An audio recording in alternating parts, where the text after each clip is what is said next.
Good evening, ladies and gentlemen. This is your captain speaking. Hi, it's Nightlight9. In this video, we're going to go through the limited time crisis dungeon, Logue Ruins. So let's go ahead and get right to it. Now, I'm trying to use a team that's not as strong as the team that I used in the other one. I think ultimately it's easier to get a high score in this one. That's one thing to know, but DPS is going to be key. So try to build your team, with enough DPS. Really don't sleep on that. We're going to start with Zach here. And okay, so first thing I guess to note is that the only sigil that I'm going to focus on throughout this entire run is the X sigil. Other than that, I will be focusing on elemental weaknesses, lightning, wind, fire. Those are the ones that I'm going to focus on. So for starters here, we have Ifrit's Sword. I picked this because he gets full stats. It's my highest stat weapon overall. Boost HP is also quite nice for him. You notice I've got his health quite good and tanky. Beach Parasol, another free weapon here. Good stats on it because it's max overboosted. Magic defense, sure, I'll take it. HP, always great. As for sub-equipment, more free weapons here. We have Torn Wing. Boost physical attack, he is going to be a DPS for me. Boost physical defense, always great for survivability. Moving on, Inferno Grave. Boost attack, otherwise just really good general stats. And as a DPS, he's going to need those. The only non-free-to-play weapon, or non-free weapon that I have on Zach is Heavy Hauser. The only reason I even have it overboosted once is I just happened to draw more than one copy of it. I wasn't ever trying to. Boost attack stacks nicely. These stats aren't too bad. And so that's what he's going with. You can see his physical and magical attack stats. If you can get those, 2,000 would be really ideal. He'll be using Ifrit. There are several things that are weak to fire, and the final boss has no innate weaknesses or resistances, so that'll work, and it's better than his limit break, because I haven't put hardly anything into him. In fact, I don't even have his entire stat stream unlocked, even to the level he's at right now. For materia, we went with Thundara here to be able to switch some things back and forth to the guys that are weak to lightning and wind, or at least to one of them. Here we have Aurora for some wind, and here we have our only sigil break that we care about, which is X, and I'm only going to be using the physical type because the final boss will counter magic attacks during his sigil break period, and we don't want that happening. Over to Lucia. She's going to be our secondary damage dealer. Again, stats are okay. Really wish, even as a secondary, I wish she had his stats, right? If these were both, 1850 plus and his were both 2000 plus, we'd be in a much better situation. She'll be our Shiva carrier because she has a lot of things that help her do more ice damage. Her main weapon here, Bald Eagle, will be the first to showcase that. Boost ice potency +9, boost physical attack, okay stats. I just don't have this weapon leveled up to 80, which would make it a lot better. Secondary weapon here, boost attack is decent, stats decent. Other than that, that's pretty much what I'm using it for. Sub equipment here, crystal gloves, that's for the HP. The stats are also pretty nice for a secondary damage dealer, but the boost HP is mostly what I'm concerned about. Here we have Nameless for boost HP. Once again, stats are just fine. I like those. And last, we have Edged Wings for more ice potency, and actually more ice potency than her main hand weapon gives, and boost magic attack by a great amount. This is my best weapon that's not a free weapon. And pay attention to those stats because you'll notice it is not my strongest weapon. Okay, and on to Aerith. Aerith is going to be our healer. She's the only person I have that has an AoE heal. You could use anybody that has an AoE heal. That is the most important thing. It does get kind of difficult if you have to single target heal, especially towards the later couple bosses. Full Metal Staff. Well, so of the 5 bosses that we'll be facing, 3 of them are pretty much completely immune to debuffs. One boss, the third one, will fight Icy Raven. He is only immune to magic defense down, but we don't really care. The final boss, though, Behemoth, he is not immune to physical attack down or magic attack down. So we will be using this for physical attack down to try to negate some of the damage that he puts out with his you know, due to his Furious Tantrum buff. Okay. Other than that, sub-equipment, another free weapon here, 1000 Waves. This is good for survivability, as you see here. Stats are great too, but she's just, you know, the third damage dealer, if you want to put it that way. HP is why I'm using Buster Sword, and that's that. And here, Lefko Capselli, again, physical defense. It's great, right? Survivability is always good. These stats are good. Hell, even 203 heal, I'm happy with that. Back to her main equipment here, she's running Ruin Reblow, again, to avoid the counter on that final boss. Blizzara, just because it gives HP, figured it'd be helpful for her to have a lot, because she's going to be weaker in the defense department typically. And Aurora, there's a lot of wind weaknesses. Once again, though, just want to note, like, the stats on this Ifrit sword are better than it is my best weapon. And I just want to point that out, because ultimately, out of the 15 total weapons that you can equip for a party of 3, I am using 6 free weapons, or 6 event weapons. And that's important because if I had more, I'd be using more. So I always encourage people to try to get the event weapons maxed, get the 5 pink stars. Those will serve you down the line. All right, so starting out, here we go.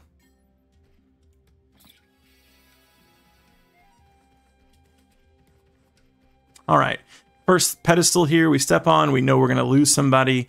I encourage you to leave the healer behind, especially if you can just do enough damage with your other 2 units. Really, you want to just try to DPS these guys down. You don't want to get into a long drawn out fight with them. So I'm always going to be leaving Aerith behind in this. And there's only 2 fights you have to do that. The first fight and the third fight. Alright, Airbuster Prototype. He is weak to lightning and wind. So that's what we'll be casting. Also, he does do a move called Tank Buster. And it basically just does more damage depending on how long it takes you to break his sigils. He also has EM Field here. Not too worried about the damage it does itself, but it does do a defense down debuff to all targets. Physical defense down. And if you pay attention, you'll see that it's kind of it's a pretty hard defense down. Sorry, physical and magical defense down. And it's mid potency, so it's no joke. But he's easy to break, so you're really not going to have to worry about Tank Buster doing a whole lot of damage. I would mostly just break those sigils as fast as possible and get back to casting your Thundara or Aurora or whatever you brought. You should have brought both. But whatever you feel like to make him go down the fastest. If you have a Cloud, obviously with Mirsame, that would be a great target here to just unload those on. And if you do have enough DPS, it is perfectly easy to actually just get him down before he even uses that. If you can tell, I was pretty close.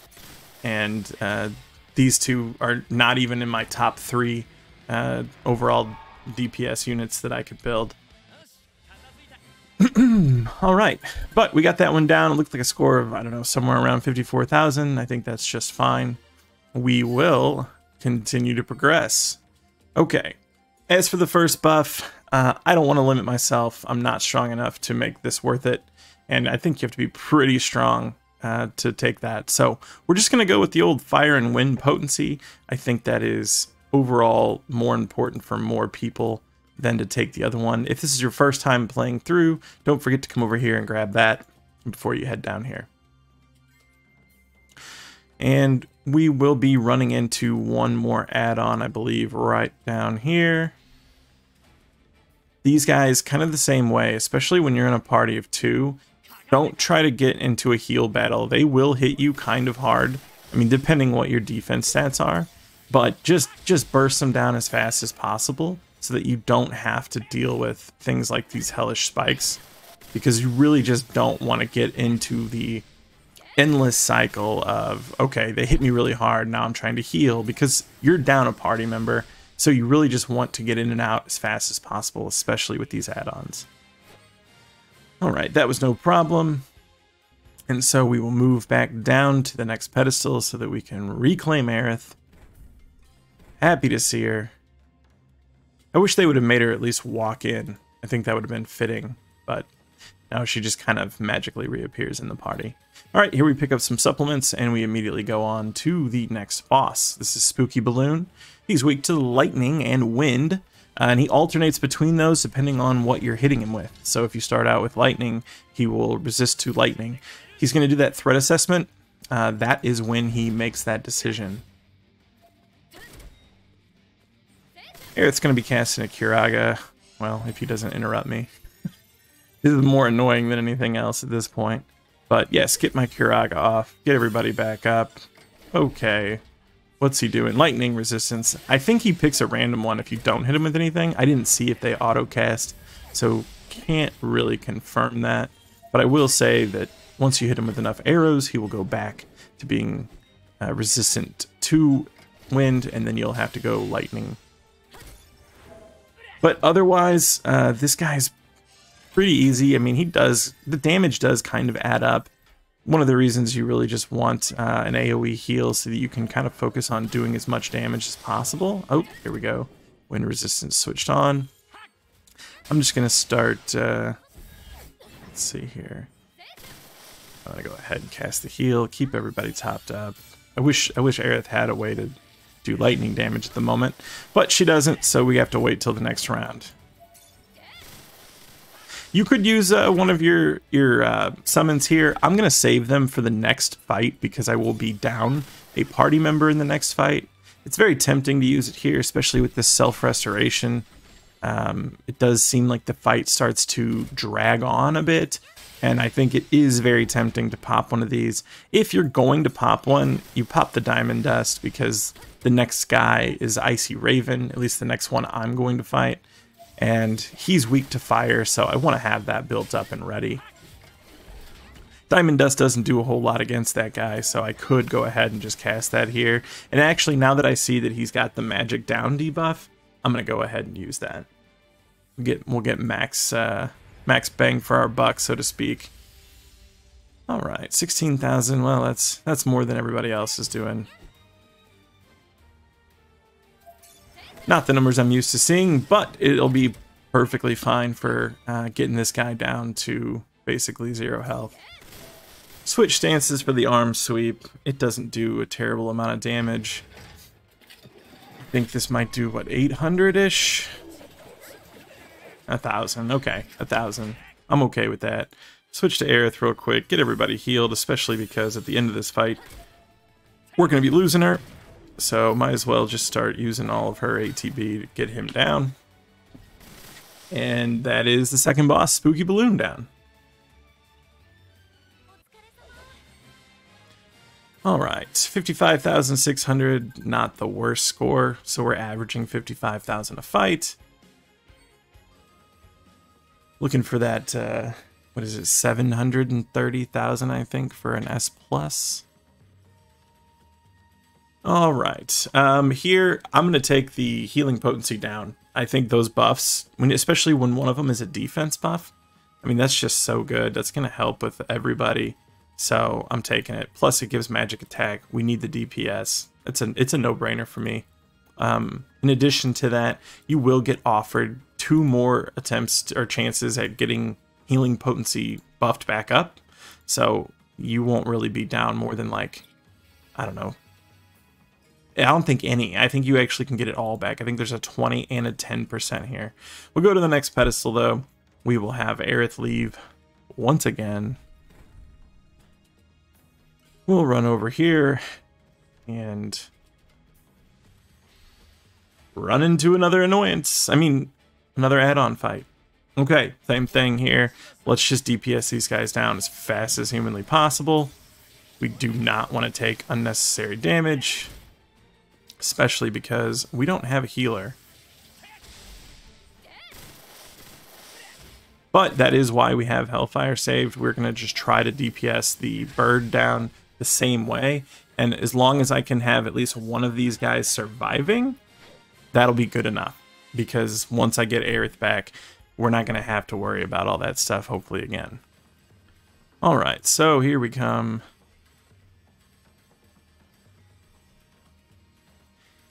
Now again, if you have a stronger party, you probably won't have to use any items here. I am going to use one item though. I'm going to use a potion on Lucia. Or Lucia, I don't know how to pronounce that name actually. But I'm going to use it just to make sure because I don't have any heals. And I want to be able to beat this fight. Like I said, I don't care if one of them dies, but if both of them die, then obviously it's game over. So here we are. He's weak to wind and fire. He does have a magic defense down immunity. Other than that, he's actually susceptible to every single other debuff that you can give him. Alright, saving up to use a fire surge here. I'm going to just tank this to the face. I'm hoping that she does not target Zac anymore for a while. Okay, that's good.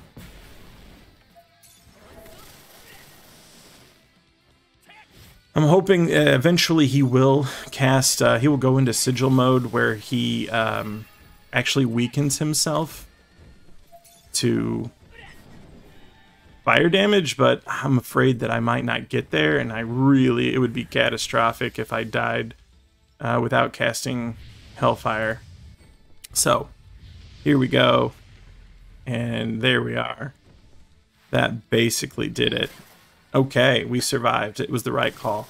But yes, he does have like kind of a next phase where he uses, basically he debuffs himself to fire damage. I think it's called Icy Veil. At that point, you could probably just one-shot him. But in the meantime, before he uses that last move, he does buff his ice potency. So, something to take note of. Alright, here we go. We'll get some of our healing potency back. Feel good about that.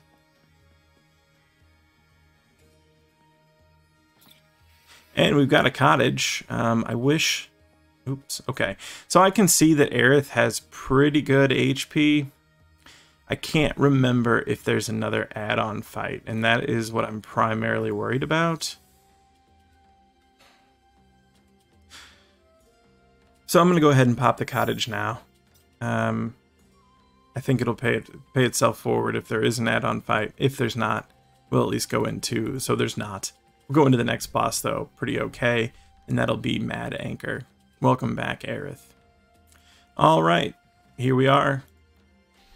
Mad Anchor, he's weak to fire and wind, and it's very similar to Spooky Balloon. The only difference is he does do a little bit more damage, and he also, besides alternating between fire and wind resistances, he also will alternate between physical and magical damage type resistance. And that, again, is dependent on what it is that you're hitting him with about the time he decided to do that. So, unfortunately, he's going to do magic resistance up. I didn't really bring a lot of physical attacks. I think Lucia might have had one. If you had one, if you know, whatever your primary source of damage is, if it's physical or magical, use the opposite one with an element if you're really going to play it, you know, smart. Just so that you can do the most damage in the beginning. I mean, either way, it's gonna likely alternate.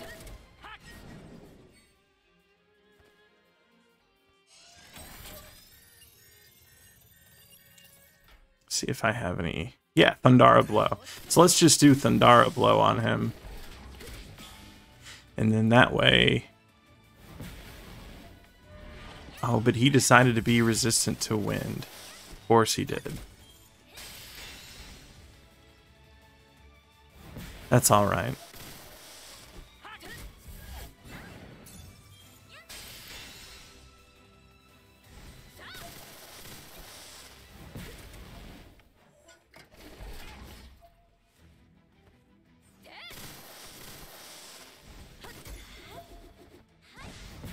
So I noticed there that Arm Sweep is a physical move. Oh my gosh. I don't know what I was doing, not paying attention. I should have been in defense stance there. Switched right back out of it. But at least I did lower his attack to a degree. That is one of the reasons I brought Heavenly Spike. But the main reason I brought it is for Behemoth at the end, the guy that we'll be facing right after this.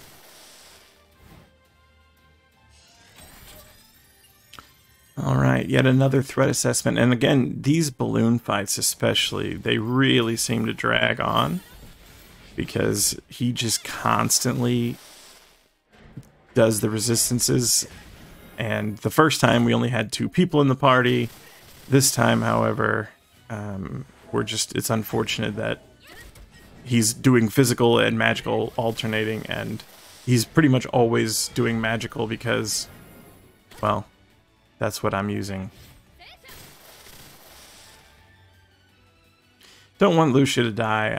I've been kind of neglecting her as I talk through this. So I'm gonna go ahead and just pop that.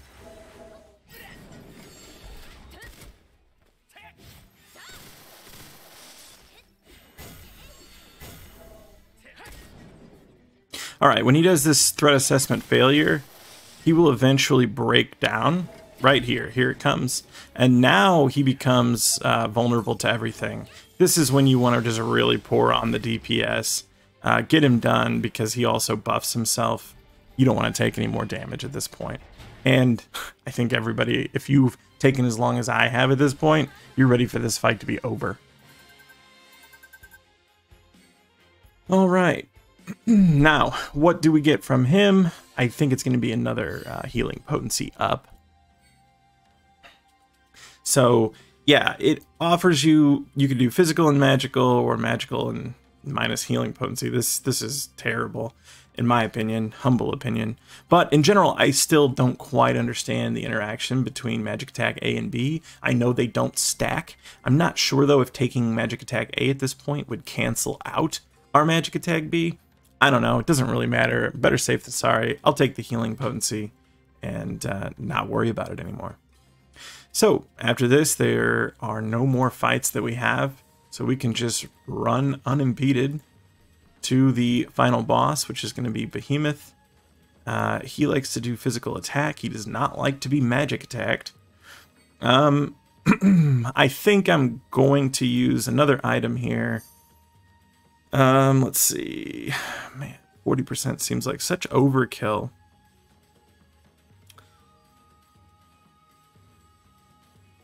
I'll use the fire cocktail on Zac as well, Ifrit is coming up, and so we'll just try to get in as much damage as possible against this guy. And most of his attacks are going to be physical damage.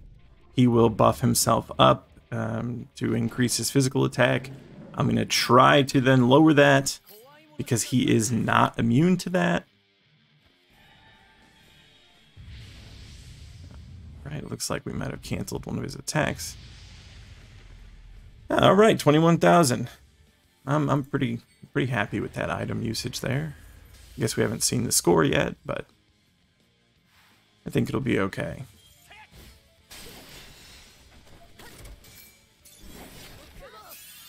All right, Lucia is taking quite a bit of damage. I would really like to get in a Heavenly Spike. It's only low potency, but hopefully it will make some of this damage not seem quite so crappy. I don't know if we have enough time to switch stances here, so I'm going to play it safe, unlike I did earlier in this video, and just stay in this stance. Alright, and he still had the minus attack, or the, attack debuff, so I think that was good. Worked just fine. I will be... Okay, alert! This is where you do not want to cast magic against him. Just keep it to blows. Keep it to physical. Otherwise, he will counter with the flare, and let me tell you, it sucks. You don't want that to happen. Alright, got Aerith's limit break, so now I'm feeling quite confident in myself here. I've also got his attack debuffed. So we're just going to kind of go all out here. Okay. Let's just break these sigils. Alright, we'll go ahead and pop everything. It's a good time. Get the max damage here. Get everybody healed. We should be in the home stretch. Actually, he's going to die. Okay, perfect. There we go. We had plenty to deal with this. And really, it just wasn't that hard. I think this one is considerably easier than the caves. Or caverns, sorry. Okay, let's see how we did as far as score. I think it's going to be pretty high. Higher than you probably would expect.